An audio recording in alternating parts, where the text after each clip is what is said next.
Drodzy mieszkańcy powiatu lubińskiego, nazywam się Włodzimierz Nałysnyk i jestem mieszkańcem miejscowości Lisiec w gminie Lubin. Kandyduję do Rady Powiatu Lubińskiego z własnego Komitetu Wyborczego Wyborców Włodzimierza Nałysnyka Mała Ojczyzna.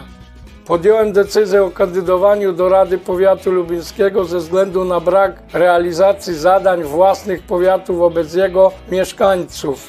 Moim priorytetem są nierozwiązane problemy infrastruktury drogowej, dostępu do internetu światłowodowego, poprawy funkcjonowania służby zdrowia oraz polepszenia bytu rolników w związku z tzw. Zielonym Ładem. Moje doświadczenia samorządowe zdobyłem będąc radnym gminy Lubin, jej wiceprzewodniczącym, przewodniczącym Komisji Ekologii i Ochrony Środowiska, a także członkiem Komisji Statutowej.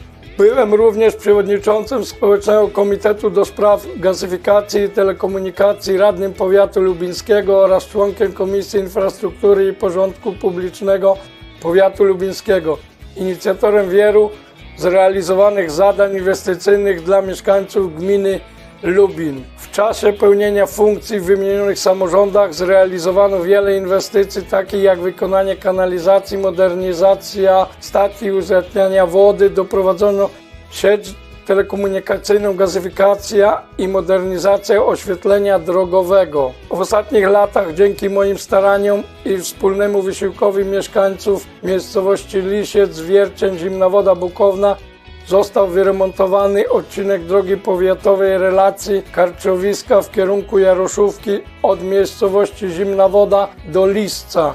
Zwracam się do Państwa z prośbą o udział w nadchodzących wyborach samorządowych, które odbędą się 7 kwietnia 2024 roku i oddanie głosu na moją osobę w okręgu nr 5 w gminie Lubin. Wasz głos na mnie nie będzie głosem straconym. Liczy się doświadczenie.